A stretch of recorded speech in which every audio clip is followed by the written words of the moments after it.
Brian Barnett is just a regular guy. He's not a doctor. He has no legal license in any field of mental or emotional health. Brian Barnett merely shares the insights he's gained from his personal experiences for anybody who may choose to use such information as he or she personally chooses, while accepting full responsibility for his or her own individual thoughts, feelings, behaviors, and actions. Brian Barnett assumes no responsibility whatsoever for anybody's individual choice to expose himself or herself to any information that Brian Barnett shares. And by listening to this program, you're acknowledging that you, and only you, are responsible for your own thoughts, feelings, and actions. Happy Thursday, everybody. Welcome back to The Last Symptom. I'm Brian Barnett, the creator and host. So glad to have you here. Maybe this is your first time here. Either way, welcome. Today's topic is the formula for authentic recovery from borderline personality disorder or from any emotional disorder that you might personally be interested in. But before we get into that, Patricia or Patty Rigmond in Scotland and Maggie Thompson in Australia are two women who are currently harassing me. And I figure we might as well just get them out in the open here and talk about this for a minute. Neither Patricia Rigmond or Maggie Thompson have my permission or are welcome to continue trying to contact me in any way. Both of them have already been aware of this, but they continue to do it anyway.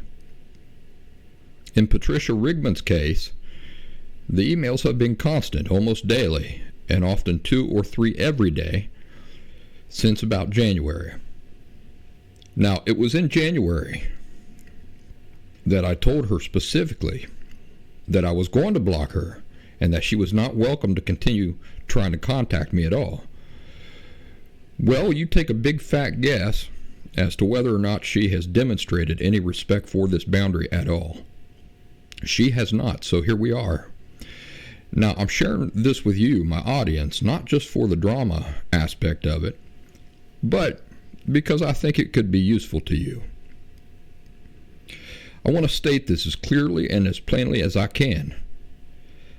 I do not read emails or messages of any sort from people who I have blocked and to whom I have expressed that they are not welcome to continue trying to contact me. Did you hear what I just said? I do not read emails or messages of any sort from these sorts of people. If I have blocked you, it's because I dealt with you in good faith and you abused that. So, is this clear? I don't know how many times I can say this. I absolutely do not read a single word of any message that comes my way from anybody who I have blocked or from anybody who I have expressed is unwelcome to continue trying to contact me. Now, maybe Patricia Rigmond in Scotland or Maggie Thompson in Australia don't believe me when I say I have not opened, peeked at, or read a single one of these idiotic emails they continue stuffing up my inbox with. But it's true. I am absolutely not reading them. I have no interest in them. I have no curiosity in what they say at all. They come into my inbox, and without opening them, or peeking at them, or even giving them a second thought, I swipe right, and they are immediately archived. So this is the lesson for my listeners. Why do you suppose that I do not read the emails these women, particularly Patricia, keep sending me? Well, let me ask you this. Does it matter if somebody I have blocked ever knows that I'm not reading their emails and messages? No, the point is not in them knowing or not. The point is this: once I create a boundary, the boundary exists for me. Remember, I can't control other people, but I still have total control over my life and my decisions, don't I? So I have communicated clearly that Patty Rigmond and Maggie Thompson are not welcome to continue reaching out to me. And there are certain steps I can take to enforce that, like blocking when possible and those sorts of things. But in the end, I can't control these women's decisions. How could I? They aren't even able to control themselves. But just because I can't control other people does not mean that I can't enforce my boundary. How is one way that I can concretely enforce the boundary that says that these women are not welcome to continue in contact with me? Remember, I can't make decisions for them to not try to send me emails. Well, the way I enforce it is very, very simple, and probably simpler than these two geniuses can imagine. I simply choose not to read anything they send me.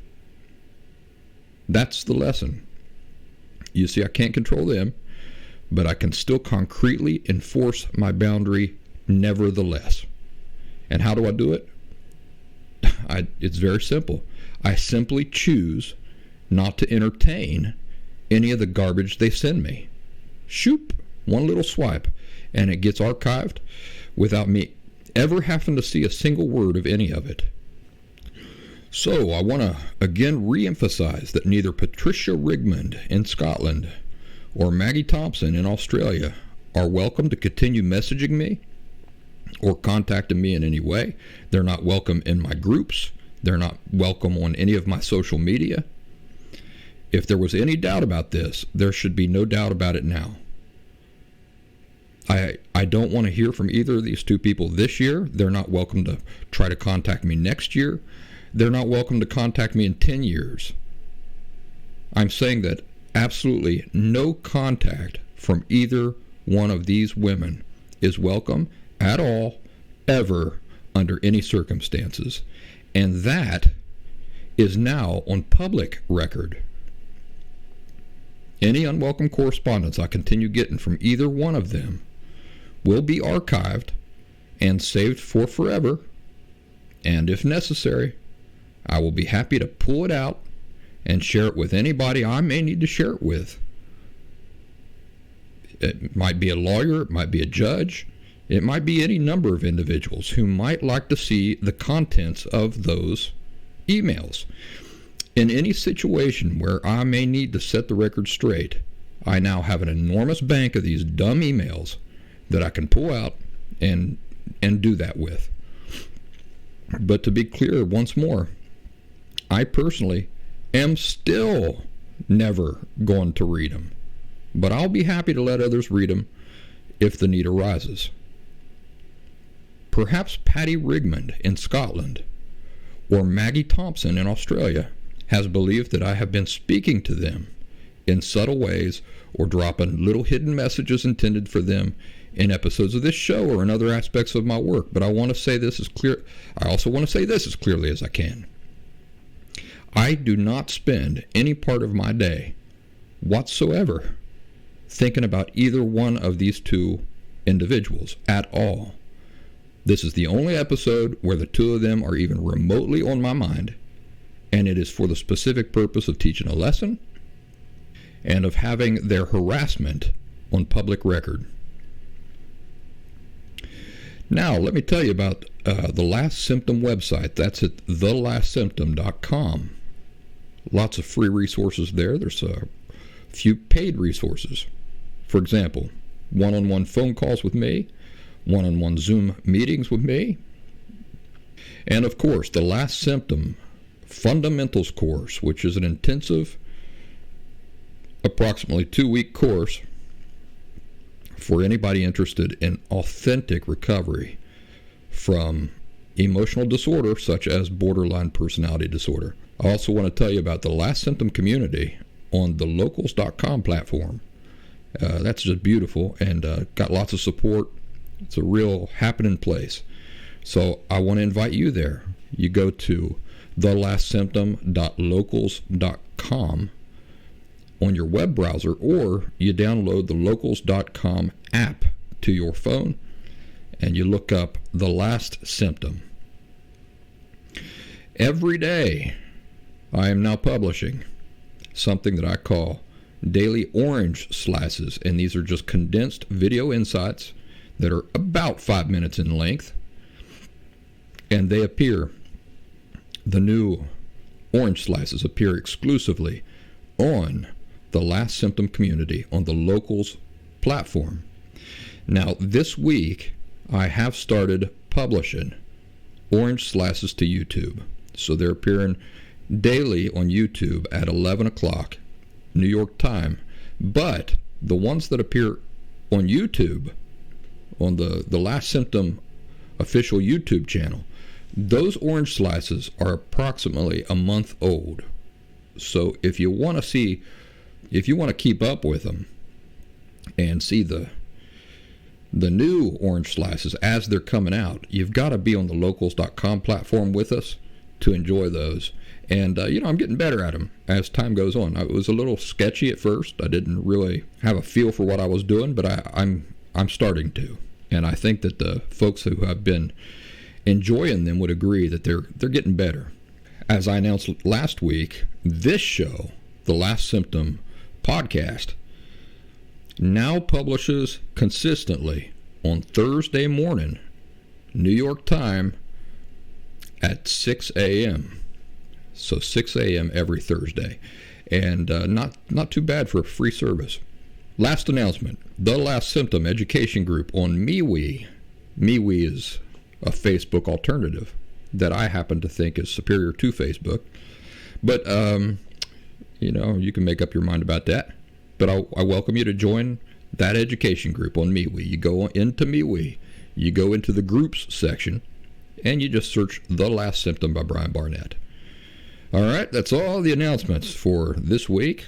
I've got a story for you later, but for now, let's get into today's main topic. It's the cure for borderline personality disorder, the formula for authentic recovery. Now, this may be sort of redundant for some of you who have been following me for a while, but it'll be a good reminder. It'll be a good thing to measure your approach to these things against. But also, there may be people who are hearing me for the first time, and maybe they're curious about these sorts of things. So, let's give it to them. The formula for authentic recovery. Now, might be useful for you to pay attention to the fact that I have to say authentic recovery. We'll talk about that in a second. The cure for borderline personality disorder, and truly any emotional disorder, is an extremely simple 5-step formula.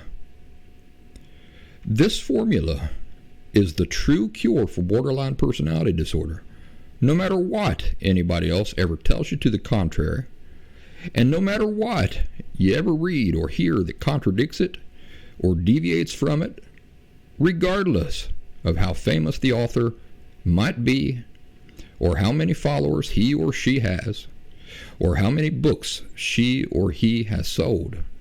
I can tell you this 5-step formula with complete confidence, and I promise. We're getting to it. But you first have to let me set the table here with my credentials. The reason why I can tell you this 5-step formula with such confidence is because I myself had borderline personality disorder, utterly unaware, for at least the first 35 years or so of my life. After a crisis in which I lost everything I held dear at that time, and if you go back and you listen to older episodes of the Last Symptom podcast, you'll get the details of that experience. But after that crisis, I was forced to first recognize that I was dealing with a disorder of some sort, and then I had to do the work to authentically recover from it And what was my motivation? Well, it was just painful. That crisis was the most painful experience of my life. So the only way forward I saw was to ensure that I would never again experience the same sort of pain from the same causes. Suffering is a pretty good motivator. At least it was in my case. Suffering and loss. And so I suffered. I lost a lot. And I was in excruciating inner pain. And that was when I kind of had my moment of truth. And I simply decided that the only choice moving forward was to permanently and truly rid myself of whatever had put me in that situation to begin with. So I'm happy to tell you that I was successful with this. I've been authentically free from borderline personality disorder, which is an emotional disorder, by the way, not a mental illness. I've been free from it for years now. The reason I can say that the majority of information you get from the most popular voices on this subject is bullshit is because authentic recovery did not happen for me in a straight line. Some of my critics, I think they assume that it was just a straight line, that I didn't have to explore any of these voices on the subject. I didn't have to read any of these books. I didn't have to investigate any of this. Well, that's baloney. It's total baloney. Of course I did. I had access to the same sources of experts, quote unquote, that you all do. So authentic recovery did not happen for me in a straight line. I had to explore these things at some point. I had to go through the same sorts of treatment programs that a lot of you folks have tried and that have not done anything for you either. Otherwise, you wouldn't be listening to this show. But it was kind of like a ping pong ball, or a sort of like a pinball machine. That's what I'm trying to come up with. My recovery was sort of like a pinball machine. Dong, dong, dong. You send the ball out there, the marble, and it's just kind of ricocheting off all these things, and you're trying to get it up there to the end and keep it going forward. So that was kind of like what recovery was for me. Pinball machine. It took me 7 years all told, and it involved a lot of investigating, analyzing, discrediting, trial and error, and lots of rumination.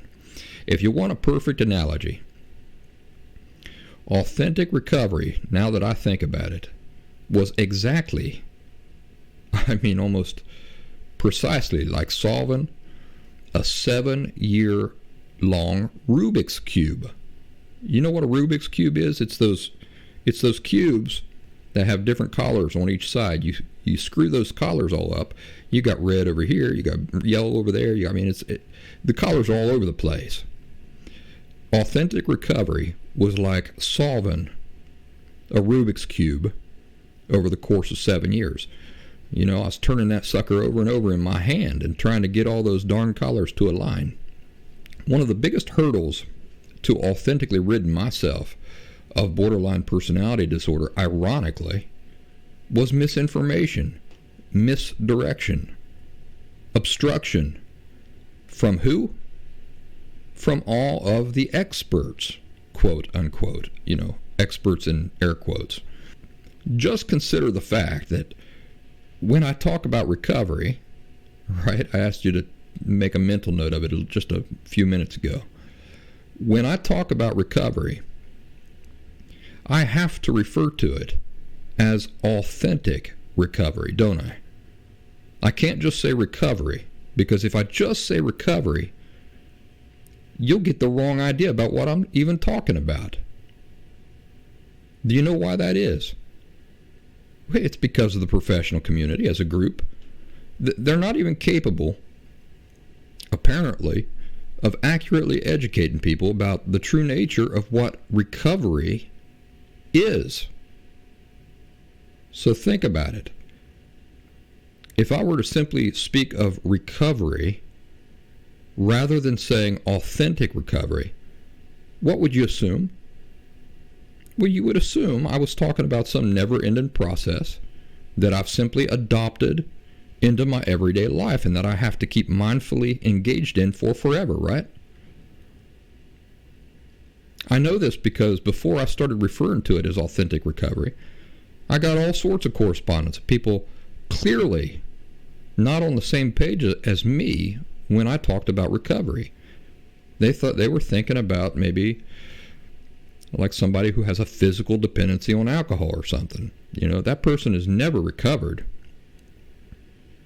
And it's not even appropriate to talk about what they go through as recovery, in my humble opinion, because recovery is the process of recovering.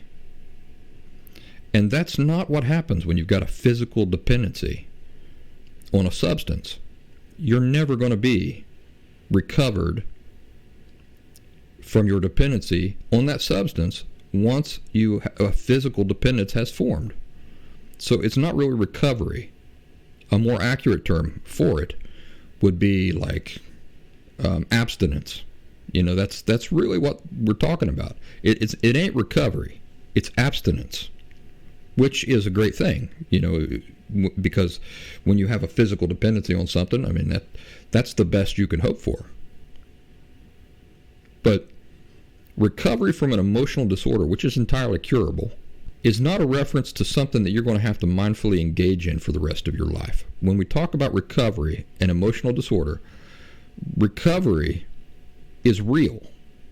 Now, think about this. Nobody would ever tolerate a physical therapist, for example, suggesting that any work you do to quote-unquote recover from a car wreck will do nothing absolutely whatsoever to actually restore mobility you had before the wreck, but that you have to do those exercises for the rest of your life anyway. Why would anybody go to the effort at all in such a case? And yet, for some reason, people accept the professional community's twisted definition of quote-unquote recovery, which is not recovery at all. You see, their twisted meaning of recovery is simply endurance and coping, not recovery. Yeah, there's too many words and terms like that to list here that the professional community has hijacked and corrupted. I'll save that for another episode. But you get the idea.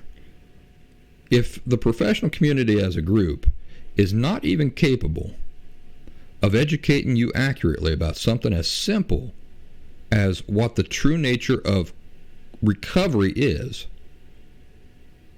think about that. They're not even capable of educating you accurately about what the true nature of recovery is. So imagine how profoundly incompetent they can be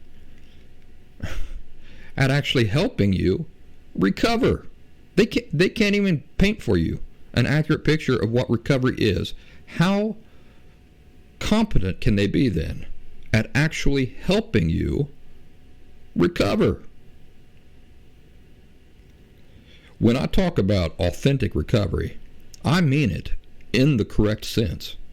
You are recovering back to the original emotionally healthy condition that you would have always enjoyed had certain influences in your life not gotten you off track. So, enough delay here. I promised you the real formula for authentically recovering from borderline personality disorder. That is, of truly ridding yourself of the disorder permanently. And here it is. We've come to that part of the show. Are you ready? Grab your pen and pencil. Here we go. There's 5 ingredients to this formula. Number 1, hope. Hope. Number 2, genuineness or sincerity in approach. Number 3, accurate information or education. Number 4, insight. Yeah, insight. And number 5, time. Hope is listed first because without it, none of the other parts of the formula have any possibility whatsoever of success. Think about going into recovery with the notion that borderline personality disorder is incurable or unfixable. Do you know who helped spread this totally false notion? Why, the professional community, of course. Who else? And how do they do this? They do it by offering coping strategies and other superficial exercises as their only solutions to the problem. Well, I got news for them. Coping strategies and other superficial exercises aren't a solution to any problem at all. They're a solution to symptoms, perhaps, but they never address the problem. Many in the professional community even outright communicate the lie that borderline personality disorder is incurable. Do you know that I get emails from angry people all the time telling me that I'm lying about being cured of borderline personality disorder? And do you know why they accuse me of this? Because they, quote unquote, know that borderline personality disorder isn't curable. That's their proof. That's the proof that I'm not cured of borderline personality disorder. Because somebody in authority led them to believe that it's not curable. Now here's an interesting thing about human beings. It's that we're incapable of tapping into lasting enthusiasm and endurance for any objective that we view, either consciously or unconsciously, as being undoable. Think about that. In order to learn another language, for example, you first have to think that speaking a second language is an actual possibility that exists for you at all. If on some level you believe that it is not possible, meaning that no matter what you do, speaking this new language is simply not ever going to really happen, well then you can buy all the books in the world and study like a madman, but you're never going to speak that language at any skill level that matters. Unconsciously believing that an objective is ultimately pointless means that any enthusiasm or effort that you do manage to scrape up will be fleeting. You will lose interest. You will give up. And nothing about the experience will be enjoyable for you. Authentically recovering from borderline personality disorder, or again, any emotional disorder, begins with hope. You see, a person must understand down to his or her bones that authentic recovery is truly possible. It is absolutely false that the disorder is incurable, or that some fake sort of artificial quote-unquote recovery is the best that one can settle for. These are lies told by people who don't know what the hell they are talking about, no matter how many certificates are decorating their walls. Number 2 in the formula, we listed genuineness or sincerity in approach. This one often involves hitting rock bottom, but that means different things for different people. In my case, hitting rock bottom involved tremendous, permanent, life-changing and heart-wrenching losses. But for others, hitting rock bottom may simply be any life change, such as becoming a grandma or a parent, and other things of this nature.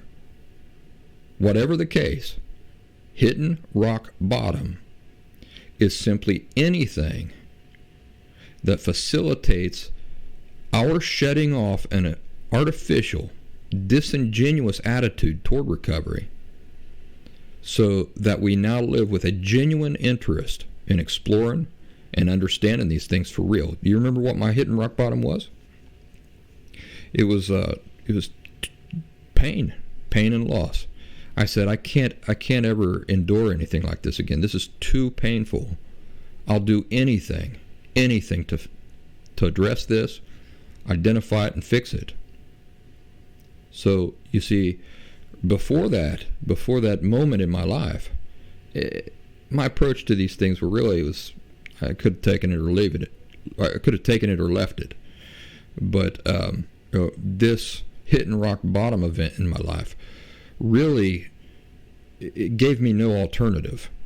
I mean, the alternative was I could experience this pain in the future, or I could identify and address what had caused it all in the first place and rid myself of it. How much more sincere can you get than that? So imagine that you ask me a question disingenuously. You know, this happens to me all the time. People who are not genuine ask me disingenuous questions. Do you see that it doesn't matter what answer I give these people? If they're not genuine, if they're asking me a disingenuous question, it doesn't matter what the answer is. I could give them any answer because they're not really interested in the answer, you see. They have other motives. And if I tell a truth to these folks who don't want to hear it, then they'll only use that as an excuse to fly into a rage anyway. So a person who is disingenuous cannot be helped because they're not receptive. But if, on the other hand, you ask me a question out of a genuine desire for answers, no matter if those answers please you or not, then you are receptive in a way that everything else in the formula can work. You see, given those conditions, even if I tell you a truth that you absolutely did not prefer to hear, you will still take it. You will still use that information to analyze yourself and your situation honestly. So genuineness or sincerity in approach is absolutely an imperative part of the formula. Authentic recovery cannot happen without it. Next, accurate information or education. Notice that I don't simply list information as being an ingredient in the formula. Why do you reckon that is? Well, you can blame the professional community again, of course. There's so much information about borderline personality disorder out there that you literally could never consume it all. And yet, the vast majority of that information is either total bullshit or there are some accuracies, but they're so enmeshed with bullshit that the book overall, or the YouTube channel overall, or the article overall, primarily serves to obstruct and misdirect people's efforts more than it helps at all. Just take, for example, the professional community's insistence on continuing to define borderline personality disorder as a mental illness and a mental health issue. This is just another lie. Borderline personality disorder is an emotional disorder. It's not a mental anything. It has absolutely nothing whatsoever to do with a malfunctioning brain. Some folks who have borderline personality disorder might also be dealing with a mental illness in addition to borderline personality disorder. God knows I've not had any shortage of people reaching out to me over the past few years who don't seem to be working on all cylinders. But just because I have an ingrown toenail does not mean that it's related to my migraine headaches. You got it? Borderline personality disorder is an emotional disorder only. Now, clearly I can't comprehensively address every single point I raise here in this single episode of this podcast, but through my work with The Last Symptom, that is thelastsymptom.com, I do address these things every day in multiple mediums and formats. So those of you who are genuinely interested in having your questions answered fully can explore my broader body of work. I assure you, I have addressed these questions and many more fully and comprehensively. And all those answers are there in my work waiting for you. But the point we're making here for now is that information alone doesn't cut it. Information that's even subtly inaccurate can completely misdirect a person from ever truly achieving authentic recovery. Borderline personality disorder and all emotional disorders are already built upon subtly false thinking and perceptions. So add on top of this information from experts, quote unquote, that subtly lies to you about the true nature of what it is you're dealing with, and you can see why this is a problem. The worst sort of misdirection is the subtle kind. That's something I hope most of you understand. If the misdirection or the falsehoods were loud and obvious and in your face, these would be easily identified and sorted out. But no, it's the subtle misinformation and inaccuracies that are the most destructive, because they lie to you about the very nature of what it is you're dealing with and how to go about fixing it. Because of its extremely subtle nature, it goes undetected. You see, a person doesn't even realize that he or she is being misdirected, and by the time he or she figures out that he or she is not getting anywhere, he or she doesn't know where to even begin making the correction. You know, they don't know where they got misdirected. In order for information to be effective in helping people authentically recover from emotional disorders, it must be accurate. Not only in big ways, but particularly, and most importantly, in even the most subtle ways. Next in the formula is insight. And insight is so important because all of the accurate information in the world will do you no good if you can't take it and then squeeze life-altering insights out of it for yourself. You see, every individual's history and life is unique. So the insights I gained in my own recovery and the way I had to apply them to various experiences and actors is completely unique to my life. Your personal insight is required to understand how certain realities apply to you personally, and not only how they apply, but also their broader implications and applications. It also takes insight to see something as more than simply some abstract notion being explained to you. Insight often comes from meditation, and not the kind monks are known for, but mindful meditation, or rumination, you could also say. You see, the objective there is not to clear your mind, but rather to invite thoughts in and mull them over. You see, you take the things you're learning from your accurate education, you pull them into your mind, and you analyze them to try to make important connections between the relationships between multiple aspects of your life. Remember the Rubik's Cube. And finally, the last ingredient in the formula is time. This rumination and these insights that you'll be gaining are not something that is going to happen over the period of a week or a month or a year. It's going to take several years at least.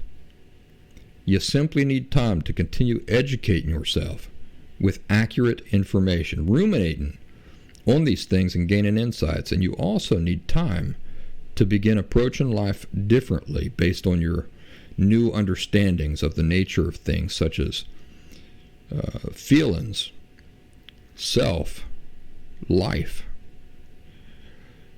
There is a period of awkwardness. You've had default perspectives, interpretations, and behaviors for probably many years, and time is needed for you to settle on what your healthy alternative defaults are going to be moving forward. There will also be a grieving period, and time is required for that as well. Various people in your life will begin to represent different things to you than they have up until now. You'll begin to reinterpret various experiences in your past. Some relationships will have to be ended or greatly restricted. The more insight you gain, and the better you begin to more accurately understand all these elements of your life, you will see many sad things for the first time that you weren't willing to acknowledge before, or that you wanted to chalk up as nothing important. And much of this is going to be heartbreaking. You'll look back in life and be able to clearly see for the first time the tragic nature of many events, relationships, abuses, losses, missed opportunities, and so forth. Just like when somebody dies, a period of grieving is healthy and necessary. This is true for recovery too. But also, just as when somebody dies and a person grieves, the grieving period gradually comes to an end and people are able to move on in life. So there you go. That is the formula for authentic recovery. Do you want me to list them again? Number 1, hope. Number 2, genuineness or sincerity in approach.